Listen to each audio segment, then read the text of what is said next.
The Rond de Jambe combination at the bar. Now there is a lot going on, but I want to condense this and just give you the basics. Like, what do you need to know? What are we doing here? So Rond de Jambe in French means circle of the leg. This is to prepare you for when you're in the center and you start lifting your leg off the floor. Believe it or not, Rond de Jambe exercises are meant to train the standing leg. Wait, what? What do you mean? But this other leg is doing all the work. Yeah, I'll get to that in a second. Your standing leg needs to be anchored to the floor to move your other leg. So we have our basic rond de jambe à terre, which is basically a tendu sliding around in a circle. Your toes stay on the floor for this one. And then you'll do a bunch of rond de jambe movements with your leg in the air, or en l'air. This is specifically helpful for your adagio. And now for the confusing part, your rond de jambes can go in two directions, either en dehors or en dedans. En dehors means outside. When you hear en dehors, it implies the energy is moving from front to back. So when you're doing an en dehors rond de jambe, you brush tendu front, bring it around side, and then bring it around back. The energy is moving outside, away from the standing leg in an outside circle. En dehors sounds like open the door. Imagine you're swinging a door open with your leg so you can walk through. Just like when you do an en dehors pirouette, you spin away from the standing leg. A left en dehors pirouette spins to the left even though you're standing on the right. And now we reverse it. En dedans means inside, so when you hear en dedans, it implies that the energy is moving from back to front. Your en dedans rond de jambe starts with a tendu back, bring it to the side, and then bring it around front. The energy is moving inside towards the standing leg in a back to front motion. En dedans sounds like all done, we're done here, bring it all inside, we're going home.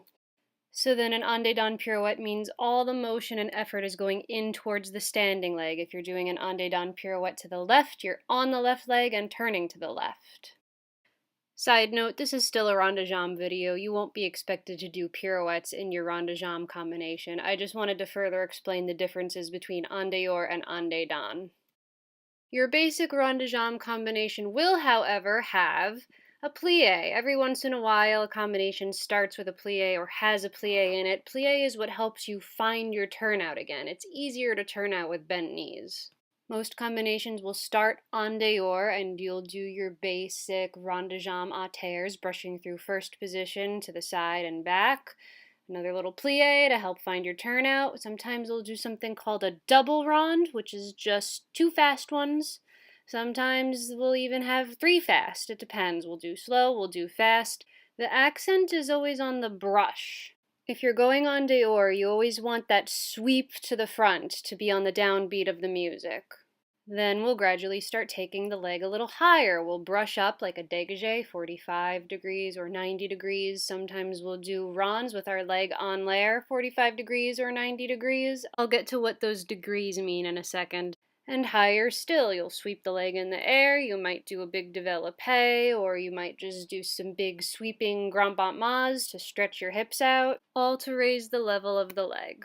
Alright, so what is all this nonsense about degrees? Degrees just implies the height of your leg. So if you're doing something 45 degrees, that means it's a little lower. You're creating a 45-degree angle with your leg slightly off the floor. 90 degrees is higher. You're making a right angle with your leg. 90 degrees has to be parallel to the bar or the floor. And then for the big finish, a grand rond de jambe jeté. It's also called grand rond de jambe en l'air. It's a big round kick. This is not a kick to the side. If you're going en dehors, front to back, it starts with a small attitude in the front. You kick your foot up into the air, and it's a big arc, like you're drawing a rainbow with your foot. The highest point is slightly behind the shoulder if you're going en dehors, and then you finish in your tendu arabesque. If you're going en dedans, back to front, you start with a little baby attitude in the back, you kick your foot, the highest point is slightly in front of your shoulder. This is an elliptical shape, it is not a grand battement to the side. Little tip to help you in your rond de jambes, anytime you're using your right leg, you're going to be drawing the letter D, whether you're going en dehors and moving front to back, or going en dedans back to front. Your right leg is always essentially drawing a big fat capital D. It's a semicircular motion, so if you're doing a rond de jambe to the left, you are, I guess, drawing a backwards capital D. We'll call it a C. whether you're going from front to back en dehors or going back to front en dedans. You are drawing a letter C with your left foot. How are we to remember such a complicated system? Fear not. When you write the alphabet and you read from left to right, C is to the left, D is to the right. C, left leg, D, right leg. Oh boy, isn't ballet amazing? Alright, so blah blah blah, we got all this stuff out of the way. How does this stabilize the standing leg? Well, imagine for a second that your standing leg is the trunk of a strong tree and your rond de jambe leg can move freely like a swing hanging off of the tree. The moving, swinging tire should have absolutely zero impact on the strong tree trunk. The tree is not going to sway with the tire swing. And that's what we're working on here. You're not going to be able to keep your balance if your standing leg is wobbling around while your working leg is moving in circles. Let go of the bar every once in a while. I guarantee you will feel some parts that are weak and wobbly.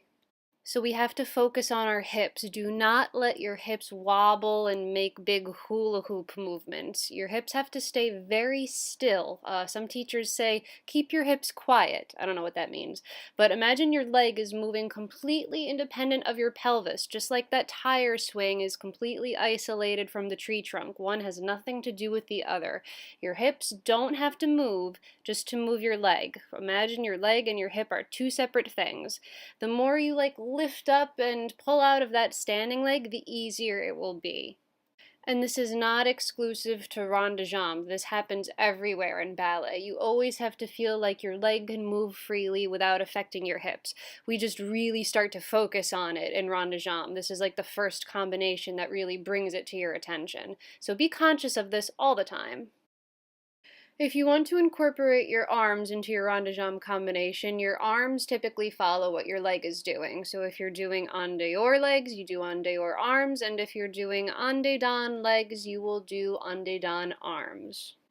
Alright, just some quick little tips to leave you with before we wrap this up. When you're doing rond de jambes, make sure both knees are straight and lifted, unless of course you're doing a plie.